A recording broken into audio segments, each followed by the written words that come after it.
रमन अपनी शादी के 6 महीने बाद भी अपनी पत्नी के प्यार के लिए तरस रहा था। वजह थी रमन की साधारण सी छवि और साधारण सी नौकरी। कोई बनावट नहीं, संयम से काम लेने वाला गुस्सा तो रमन को बिल्कुल आता ही नहीं था। अपनी पत्नी रिया को भी उसने देखते ही पसंद कर लिया था। रिया देखने में अच्छी थी, लेकिन बस उसमें एक ही कमी थी कि वो खुद की तुलना हमेशा दूसरों से करती थी। इस शादी के लिए भी वो राजी नहीं थी, पर पिता की बीमारी और माँ की तेज आवाज के सामने उसकी एक ना चली। वो किसी को बोल ही नहीं पाई कि उसे ये रिश्ता मंजूर नहीं है, और ना ही किसी ने उससे कुछ पूछा, क्योंकि सब जानते थे कि अल्लड़पन में रिया गलत फैसला ही लेगी। फिर रमन बहुत ही अच्छा और सुलझा हुआ लड़का था, तो चट मंगनी पट ब्याह वाली बात हो गई। हद तो तब हो गई जब रिया की सहेली की शादी एक बहुत ही अमीर घर में हो गई। फिर तो रिया के जलने की कोई कसर ही ना रही। वो अंदर ही अंदर घुट रही थी। इसलिए शादी की पहली रात ही अपना सारा गुस्सा रमन पर निकाल दिया। जैसे ही रमन कमरे में आया और बेड पर बैठने लगा, तो रिया उसी टाइम फट पड़ी और बोली, खबरदार जो मेरे पास बैठने की कोशिश भी की तो। क्या सोचकर तुमने मुझसे शादी किया? पता नहीं पिताजी ने क्या देखा तुम में? रमन बस शांति से उसकी बात सुन रहा था। उसने धीरे से कहा कि क्या तुम्हारे घर वालों ने इस शादी के बारे में तुमसे पूछा नहीं था? अरे मुझसे पूछते तो मैं मना कर देती क्या? रिया ने गुस्से में कहा। तो रमन बोला कि क्या तुम किसी और से प्यार करती हो? उसकी बात पर गुस्से से तमतमाती हुई रिया बोली, बस तुम लड़कों की सोच यहीं तक सीमित है। अरे हम लड़कियों के कोई और अरमान नहीं हो सकते क्या? और कोई वजह नहीं हो सकती क्या? तो रमन को अपने कहीं बात पर पछतावा होने लगा और रिया से माफी मांगने हुए बोला, मैं अपने शब्द वापस लेता हूँ, चलो बताओ क्या बात हुई है। तो रिया बोली कि जैसे जीवन साथी की मैंने कल्पना की थी तुम वैसे नहीं हो, ना रूप ना रंग ना पैसा। मैं नहीं मानती इस शादी को, इसलिए मेरे करीब आने की कोशिश भी मत करना। ये बोलकर वो करवट बदलकर सो गई। इधर रमन की आंखों में नींद बिल्कुल नहीं थी। पलंग के एक सिराने पर लेटा हुआ रमन खुली आंखों से बस छत को देखता रह गया। रिया के कई शब्द उसके कानों में गूंज रहे थे। दिन ऐसे ही बीतने लगे। रमन हर तरीके से रिया का दिल जीतने की कोशिश करता, पर सब बेकार गया, क्योंकि रिया ने यह तय कर लिया था कि रमन को इतना परेशान करेगी कि वो खुद ही उसे छोड़ देगा। घर का माहौल खराब ना हो और सास ससुर की नजर में रिया की छवि खराब ना हो, बस यही सोचकर रमन उसे अपने साथ शहर ले गया, जहां वो नौकरी करता था। हालांकि रमन की नौकरी इतनी भी छोटी नहीं थी कि वो रिया की खुशियों का ख्याल न रख पाए। बस रिया की दूसरों से तुलना करने की आदत उसकी गृहस्थी खराब कर रही थी, जिसकी अभी उसे समझ नहीं थी। खैर वो रिया को लेकर शहर आ गया, जहाँ 2 कमरे का छोटा सा घर पर एकदम साफ सुथरा था, जिसमें जरूरत का सारा सामान मौजूद था। दरवाजे पर पहुंचते ही रमन मुस्कुराते हुए बोला कि स्वागत है आपका मैडम, प्लीज अंदर आइए। तो रिया मुंह बनाकर कहने लगी कि स्वागत तो ऐसे कर रहे हो जैसे राजमहल में लेकर आए हो। रिया की बातों में रमन अंदर तक टूट गया, पर फिर भी हर बार की तरह उसकी बातों को हंसकर टाल दिया।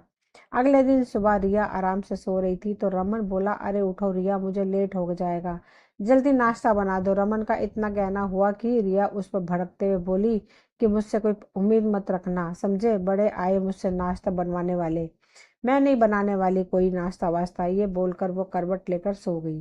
तो रमन को लगा कि अब तो पक्का झगड़ा होगा, इसलिए उसने हंसकर कहा कि कोई बात नहीं डार्लिंग, पहले भी तो मैं खुद ही बनाता था, अब भी खुद ही बना लूंगा। बताओ क्या खाओगी? रिया मन में सोचने लगी कि आखिर किस मिट्टी का बना है ये आदमी, भले ही कितना भी कुछ कह दो गुस्सा ही नहीं करता। तभी रमन फिर से बोला, अरे जल्दी बोलो ना यार, क्या खाओगी? तो रिया बोली, जहर खाऊंगी, बना दो। जाओ, अब जहर तो मुझे बनाना नहीं आता, उसके लिए तो तुम्हें खुद ही मेहनत करनी पड़ेगी। ये बोलकर रमन हंसता हुआ रसोई घर में चला गया। रिया उसकी बात पर झल्ला गई, पर वो कुछ बोली नहीं। कुछ समय बाद रमन वापस आया और बोला कि मैंने तुम्हारे लिए भी नाश्ता बना दिया है। ओके, ये बोल जल्दी से रमन उसका माथा चूम और बाय करके चला गया। ये सब इतनी जल्दी हो गया कि रिया को कुछ समझ ही नहीं आया। आज रमन ने पहली बार उसे छुआ था, तो एक मीठा सा एहसास रिया के अंदर दौड़ गया, पर जल्दी ही फिर से वही सब उसके दिमाग में घूमने लगा। वो उठी और नहाकर तैयार हो गई। बाहर आकर देखा तो टेबल पर नाश्ता रखा हुआ था और साथ में एक चिट्ठी भी रखी हुई थी। वो चिट्ठी उठाकर पढ़ने लगी, तो उसमें लिखा हुआ था, अब तो उठ गई ना, तुम्हारे तकिए के नीचे कुछ पैसे रखे हैं, घर पर बैठकर बोर होने की जरूरत नहीं है, पास में ही मॉल है, वहां जाओ और जिस चीज की जरूरत हो वो ले आओ। शाम को मैं जल्दी आ जाऊंगा। तुम्हारा रमन। चिट्ठी पढ़कर रिया के चेहरे पर हल्की सी स्माइल आ गई। उसने नाश्ता किया और पैसे उठाकर मॉल चली गई। मॉल में घूमते हुए रिया की नजर अपनी सहेली सविता पर पड़ी तो उसने सविता को आवाज लगाई। सविता को देखते ही रिया की आंखें फटी की फटी रह गई। महंगी साड़ी, गहने क्या ठाट है सविता के। सविता ने रिया को देखकर खुशी से अपने गले लगा लिया और बोली, तो यहाँ कैसी है तू? रिया होश में आते हुए बोली, अच्छी हूँ, तू तो पहचान में ही नहीं आ रही। इतने में हैंडसम सा लड़का सविता के पास आकर बोला कि मुझे नहीं मिलवाओगी क्या अपनी सहेली से?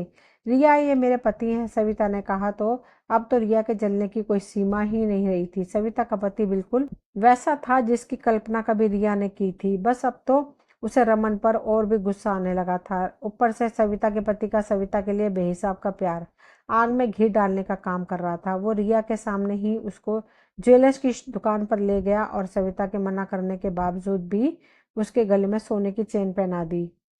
ये देखकर रिया सोचने लगी कि कितनी लक्की है सविता, और एक मैं हूँ। बस 10,000 रुपये दे दिए और कह दिया कि जाओ शॉपिंग कर लो। दन दनाती हुई रिया वापस आ गई और गुस्से से सारा सामान वहीं सोफे पे पटक दिया और खिड़की के पास आकर खड़ी हो गई। कुछ समय बाद रमन घर आया तो रिया को खिड़की के पास खड़ा देखकर वो उसके पास चला गया और उसके बालों में गजरा लगाने लगा। तो गुस्से में रिया ने गजरा छीनकर कूड़े में फेंक दिया और बोली, ये लाए हो तुम मेरे लिए इतना मामूली सा तोहफा?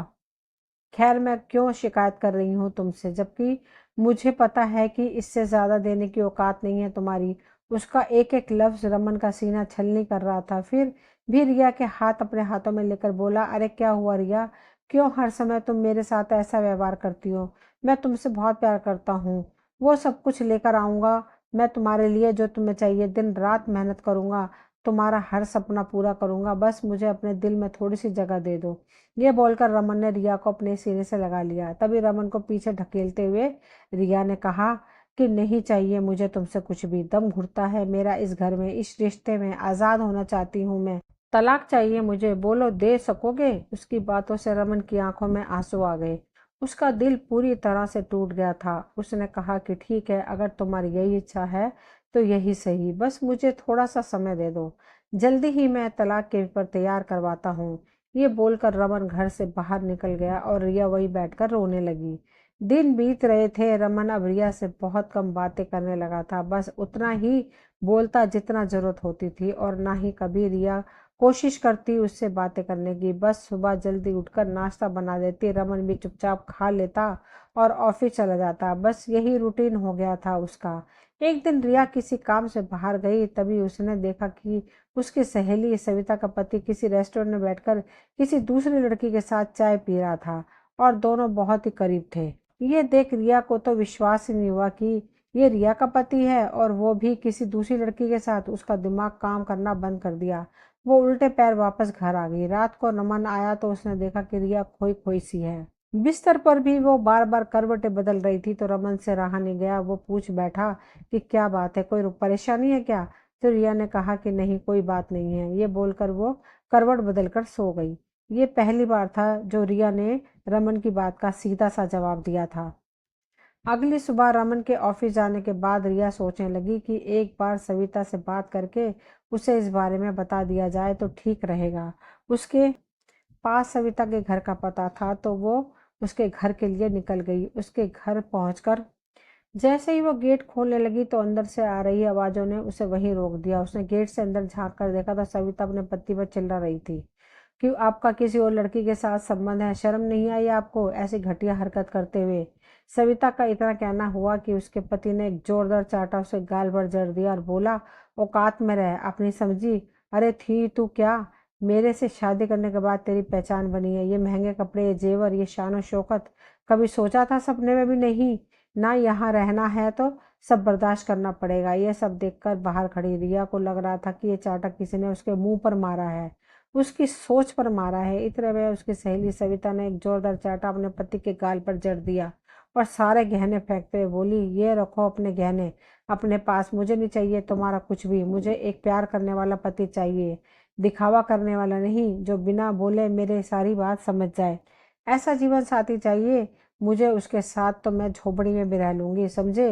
ये सुनकर रिया दबे पांव अपने घर वापस लौट आई। सैकड़ों विचार उसके मन में घूम रहे थे। आज उसे अपनी गलती का एहसास हो गया था कि वो रमन के साथ कितना गलत कर रही है। आज उसके दिल में रमन के लिए इज्जत बढ़ गई थी। उसको समझ आ गया था कि जीवन साथी पैसे वाला ना सही पर प्यार करने वाला जरूर होना चाहिए। उसे खुद पर बहुत गुस्सा आ रहा था, आत्मा धिक्कार रही थी उसकी। उसने सोच लिया था कि आज रमन से अपने किए की माफी मांग लेगी। उसके बाद रमन जो भी सजा देगा वो सह लेगी। ये सब सोचते हुए रिया अपने घर पहुंच गई और आज पहली बार घर उसे अपना घर लग रहा था। शाम को जल्दी से खाना बनाकर वो रमन के आने का इंतजार करने लगी। रमन घर आया तो थका हुआ सोफे पे बैठ गया। तभी रिया उसके लिए पानी लेकर आई तो हैरानी से रमन उसकी तरफ देखता ही रह गया, क्योंकि इससे पहले रिया ने कभी उसकी तरफ इतना ध्यान नहीं दिया था। उसने पानी का गिलास लेते हुए कहा, वैसे मेरे पास भी तुम्हारे लिए कुछ है। ये सुन रिया एक टक उसकी तरफ देखती रह गई। रमन ने अपने बैग में से तलाक के पेपर निकालकर उसके हाथ में रख दिए और कहा कि मैंने अपने साइन कर दिए हैं, तुम भी कर दो और तैयारी करो। कल रात को ही मैं तुम्हें तुम्हारे घर छोड़ आऊंगा और तुम्हें किसी को भी कुछ कहने की जरूरत नहीं है। मैं सारा इल्जाम अपने ऊपर ले लूंगा। ये बोलकर अब वो अपने कमरे में जाकर लेट गया। रिया बस बाहर खड़ी उस कागज को देखते रह गई और जहां पर रमन ने साइन कर रखे थे अब उसे खुद से नफरत होने लगी थी। उसका दिल कह रहा था कि धरती फट जाए और वो उसमें समा जाए।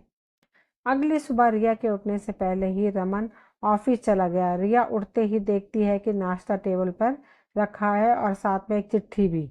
उसने चिट्ठी खोलकर देखी तो उसमें लिखा था कि आज ऑफिस में ज्यादा काम है तो जल्दी चला गया हूँ, तुम तैयारी करके रखना, रात को निकलना है।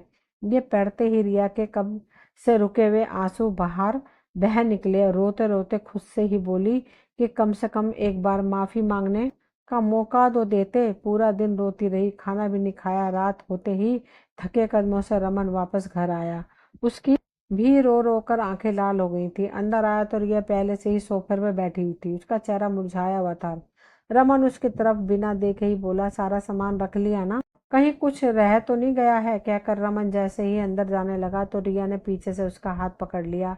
रमन ने पीछे मुड़कर देखा तो रिया का चेहरा आंसुओं से भीगा हुआ था। उसको ऐसे देख रमन के दिल में एक टीस सी उठी। उसने कहा, क्या बात है, कुछ चाहिए क्या? अब रिया के सब्र का बांध टूट गया था। वो रोते रोते रमन के सीने से लग गई और बोली, मुझे माफ कर दो रमन, प्लीज मुझे खुद से दूर मत करो। मुझे समझ में आ गया कि पैसों से ज्यादा प्यार जरूरी है। प्लीज मुझे एक मौका दे दो, मुझे तलाक नहीं चाहिए। जिस प्यार का इंतजार रमन इतने दिनों से कर रहा था वो आज उसको महसूस हो रहा था।